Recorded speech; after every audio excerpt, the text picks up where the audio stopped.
Hello दोस्तों, नमस्कार। Political science learning में आप सभी का स्वागत है। हम लोग यूजीसी नेट पॉलिटिकल साइंस के प्रीवियस ईयर क्वेश्चन सॉल्व कर रहे हैं और आज की इस वीडियो में हम लोग इंडियन पॉलिटिकल थॉट के प्रीवियस ईयर के क्वेश्चंस देखेंगे, जो इसका पार्ट 7 वीडियो है।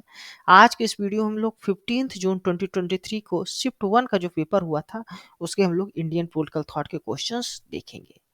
पहला क्वेश्चन है, who said the functions of science is to describe and that of philosophy is to explain, therefore philosophy is called the science of science। यह किसने कहा था? जो साइंस का फंक्शन है वो किसी फिनोमेना को डिस्क्राइब करना होता है, वही जो फिलोसफी होती है वो उसको एक्सप्लेन करने का काम करती है। तो इसलिए फिलोसफी जो है तो साइंस ऑफ साइंस कही जाती है। एम एन रॉय, विवेकानंद, रविन्द्रनाथ टैगोर या महात्मा गांधी। तो ये जो स्टेटमेंट है ये रिलेटेड है एम एन रॉय से। M N Roy Indian revolutionary और फिलोसफर थे। वो जो है तो साइंस और फिलॉसफी में डिस्टिंक्शन करते हुए कहते हैं कि साइंस का काम है किसी भी फिनोमेना को डिस्क्राइब करना, उसके बारे में बताना, जबकि जो फिलॉसफी होती है उसके डीपर एक्सप्लेनेशंस देने का काम करती है। इसलिए जो फिलॉसफी है वो साइंस ऑफ साइंस है। नेक्स्ट क्वेश्चन है, यहाँ पर आपको दो लिस्ट दी हुई है, आपको इनको मैच कराना है। लिस्ट 1 में आपको अरबिंदो के मतलब यहाँ पर लिस्ट 1 में जो तो आपको इंडियन पॉलिटिकल थिंकर्स के बारे में दिया हुआ है, वहीं पर जो लिस्ट सेकंड है उनसे जुड़े हुए कॉन्सेप्ट या उनके बुक के बारे में है, आपको मैच कराना है। अरबिंदो ये रिलेटेड है कल्चरल नेशनलिज्म के कॉन्सेप्ट से। जियाउद्दीन बर्नी ये इनकी जो पुस्तक रही है तारीख ए फिरोज शाही रही है। कबीर कबीर के जो सेइंग्स रहे हैं उनको कलेक्ट किया गया है एज ए बानी के रूप में। सावरकर का जो कॉन्सेप्ट रहा है वो हिंदुत्व का कॉन्सेप्ट रहा है। तो यहाँ पर आपका जो करेक्ट आंसर होगा वो आपका ऑप्शन नंबर सेकंड हो गया ना, बी। ए का 4, बी का सेकंड, सी का थर्ड और डी का 1। नेक्स्ट क्वेश्चन है, Savarkar become the president of Hindu Mahasabha in the year. Vinayak Savarkar, Damodar Savarkar कब जो है तो हिंदू महासभा के प्रेसिडेंट बनते हैं, अध्यक्ष बनते हैं? तो 1937 में बनते हैं। और ये इसके माध्यम से जो है तो हिंदुत्व की जो आइडियोलॉजी है वो इस ऑर्गेनाइजेशन के माध्यम से वो प्रमोट करते हैं।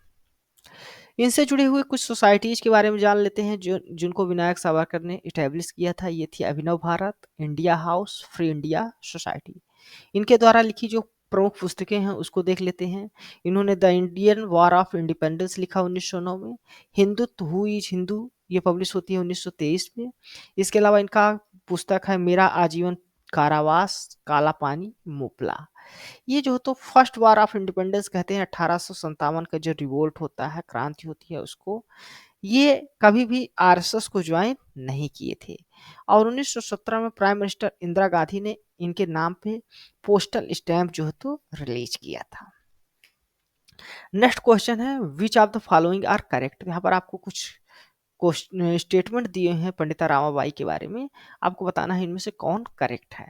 The cry of Indian women was written originally in English by Pandita Ramabai. तो पंडिता रामाबाई के द्वारा क्राई ऑफ जो इंडियन वुमेन्स पुस्तक लिखी गई है ओरिजिनली मराठी में लिखी गई थी, ना कि जो है तो इंग्लिश में। तो ये स्टेटमेंट, फर्स्ट स्टेटमेंट आपका इनकरेक्ट है। सेकंड स्टेटमेंट है, इन 1887 Ramabai publish the high cast Hindu women. इनकी जो पुस्तक है हाई कास्ट हिंदू वुमेन वो 1887 में पब्लिश होती है, ये स्टेटमेंट सही है। Ramabai publish newsletter title Mukti prayer bell. तो मुक्ति प्रेयर बिल जो है तो इनका न्यूज लेटर था, ये भी सही है। In 1919 Ramabai was the awarded the Kaisar Hind medal. तो कैसर हिंद का गोल्ड मेडल जो है तो इनको दिया गया था 1919 में, और ये पहली महिला थी जिन्हें कैसर हिंद की उपाधि दी गई थी। तो ये तीनों यहाँ पर बी सी डी आपके स्टेटमेंट करेक्ट है, ए इनकरेक्ट है। तो करेक्ट आंसर आपका जो ऑप्शन होगा वो ऑप्शन नंबर सेकंड होगा, बी सी डी। हम लोग रामाबाई के मेन वर्स देख लेते हैं। इन्होंने हिंदी स्त्री धर्मनीति बुक लिखी थी 1882 में। The high cast Hindu women जो बुक लिखी थी वो पब्लिश हुई थी 1887 में। The cry of Indian women इन्होंने लिखा। इंग्लैंड से प्रवास लिखा जिसको वॉयज टू इंग्लैंड कहा जाता है, ये पब्लिश होती है मराठी में। ठीक ना। ये फर्स्ट मराठी का ट्रेवलॉग माना जाता है, तो याद रखिएगा। इन्होंने बाइबल को भी ट्रांसलेट किया था अपने मदर टंग मराठी में, इसकी ओरिजिनल जो भाषा हिब्रू और ग्रीक थी उससे। इन्होंने यूनाइटेड स्टेट्स की लोक स्थिति एनी प्रवासते यानी the people of United states book भी लिखी, जो एक ट्रेवलॉग है, 1889 में पब्लिश होती है। A testimony of our inexhaustible treasure जो बुक है, इनकी पब्लिश होती है 1907 में। तो ये इनके कुछ प्रमुख वर्क्स हैं, आपको इनको याद रखना है। नेक्स्ट क्वेश्चन है अकॉर्डिंग टू गांधी, गांधी के अनुसार क्या स्टेटमेंट यहाँ पर आपको सही है वो बताना है। There is no relation between ends and mean, ends और मीन में कोई संबंध नहीं होता, तो ये स्टेटमेंट गलत है। ठीक है। एंड जस्टिफाई मीन यानी जो लक्ष्य होता है, साध्य होता है, वो साधन को जस्टिफाई करता है, जो मीन्स होता है उसको जस्टिफाई करता है। इसकी बात नहीं करते थे, इसकी बात मैकियावेली करता था। मीन्स आर नॉट इम्पॉर्टेंट, जो साधन होता है वो एंड्स के लिए, साध्य के लिए इम्पोर्टेंट नहीं होता, ये भी गांधी जी नहीं मानते थे। गांधी जी का मानना था कि जो एंड्स और मीन्स होते हैं, यानी साधन और साध्य जो होते हैं, वो एक दूसरे से हमेशा इंटर रिलेटेड होते हैं। ठीक, तो यहाँ पर आपका जो करेक्ट आंसर होगा वो 4 नंबर ऑप्शन होगा। हम लोग गांधी जी से जुड़े कुछ आइडियाज जान लेते हैं। इनका स्वराज का आइडिया था, जो इनकी पुस्तक हिंद स्वराज बुक में पब्लिश होता है। इनकी जो हिंद स्वराज की बुक है वो पब्लिश होती है 1909 में। इनके न्यूज़पेपर्स जनरल्स के नाम देख लेते हैं। इंडियन ओपिनियन न्यूज़पेपर है, यंग इंडिया इनका वीकली जनरल था, नवजीवन इनका न्यूज़पेपर था, और हरिजन इनका वीकली न्यूज़पेपर था जो इंग्लिश में पब्लिश होता था। इनको जो महात्मा की उपाधि दी गई थी वो रविन्द्रनाथ टैगोर के द्वारा दी गई थी। इनके जो पॉलिटिकल गुरु थे वो गोपाल कृष्ण गोखले थे।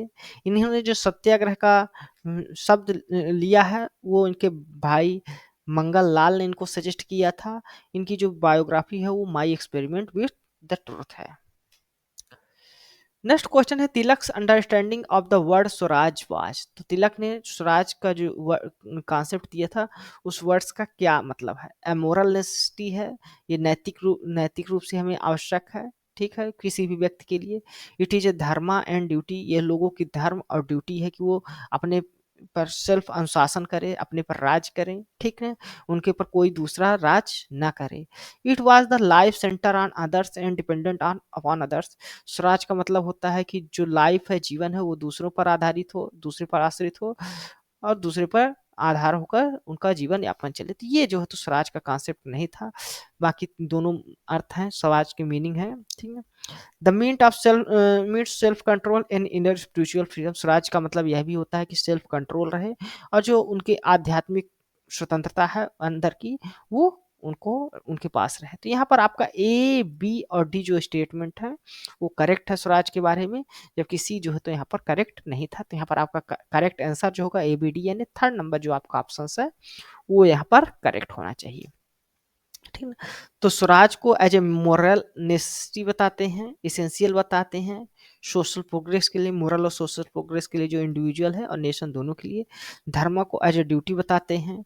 तिलक मानते हैं कि जो स्वराज है वो एक प्रकार की ड्यूटी है, रिस्पॉन्सिबिलिटी है किसी भी व्यक्ति को और किसी भी सोसाइटी को आगे बढ़ने के लिए। सेल्फ कंट्रोल और इनर स्पिरिचुअल फ्रीडम भी होता है स्वराज का मतलब। ठीक। अब हम लोग बाल गंगाधर तिलक के मेन वर्क्स क्या हैं उनको देख लेते हैं। इन्होंने पुस्तक लिखी द ओरियन, ये research into antiquity of the Vedas के रूप में पब्लिश होती है 1893 में। The Arctic home in Vedas इनकी बुक पब्लिश होती है 1903 में। वैदिक क्रोनोलॉजी एंड वेदांता ज्योतिषी जो बुक है इनकी पब्लिश होती है 1925 में। श्रीमद् भगवत गीता रहस्य इन 2 वॉल्यूम में पब्लिश होती है। इस बुक को कर्म योग शास्त्र भी कहा जाता है। इसके अलावा बाल गंगाधर तिलक जाने जाते हैं अपने वीकली मराठा के लिए जो इंग्लिश में पब्लिश होती है, और मराठी लैंग्वेज में इनका वीकली जो पब्लिश होता है वो केसरी होता है। ठीक, ये फाउंडर माने जाते हैं all India home rule league के। 1916 में इनको स्थापित किया था, 1916 में। ठीक, ये जो तो गणेश चतुर्थी और शिवाजी जयंती जैसे उत्सवों को सार्वजनिक बनाते हैं, जिसके द्वारा जो हो तो ये चाहते हैं कि जो राष्ट्रीय एकता है, राष्ट्रीय अखंडता है, वो लोगों के अंदर राष्ट्रीयता की भावना आए। नेक्स्ट क्वेश्चन है which of the following are not related to Jayaprakash Narayan. तो यहाँ पर कुछ आपको कॉन्सेप्ट दिए हैं, बताना है कि इनमें से कौन से जो है तो जयप्रकाश नारायण से रिलेटेड नहीं है। तो टोटल रिवोल्यूशन जयप्रकाश नारायण से रिलेटेड है। पार्लियामेंट ऑफ रिलीजन इससे रिलेटेड जो है तो स्वामी विवेकानंद थे। गणेश उत्सव का जो संबंध है वो तिलक से था और शुद्धि आंदोलन श्रद्धानंद स्वामी से था। तो यहाँ पर आपका करेक्ट आंसर होगा क्या, किससे नहीं रिलेटेड है पूछा गया था, तो बी, सी और डी जो है उससे रिलेटेड नहीं है, यानी फर्स्ट नंबर जो आपका ऑप्शन है यहाँ पर करेक्ट है। टोटल रिवोल्यूशन का जो कॉन्सेप्ट है वो जयप्रकाश नारायण का था। पार्लियामेंट ऑफ रिलीजन का कॉन्सेप्ट स्वामी विवेकानंद इससे एसोसिएटेड था, न कि जयप्रकाश। गणेश उत्सव जो है तो बाल गंगाधर तिलक जो है तो इसको प्रचारित करते हैं, पॉपुलराइज करते हैं। शुद्धि आंदोलन जो है तो हिंदुओं को रिकन्वर्जन किया गया था, जो ईसाइयत और मुस्लिम समाज था उससे, ठीक है ना, जो आर्य समाज से एसोसिएटेड है, और उसके जो है तो प्रचारक थे स्वामी श्रद्धानंद, ना कि जयप्रकाश नारायण। तो धन्यवाद दोस्तों, यह वीडियो आपको कैसा लगा है अपने कमेंट्स के माध्यम से हमें जरूर बताइएगा। साथ ही साथ आप हमारी इस वीडियो को लाइक करें, हमारे इस चैनल को सब्सक्राइब कर लें, ताकि जो इस तरह की वीडियोज हैं वो आप तक पहुंचती रहें। धन्यवाद, थैंक यू।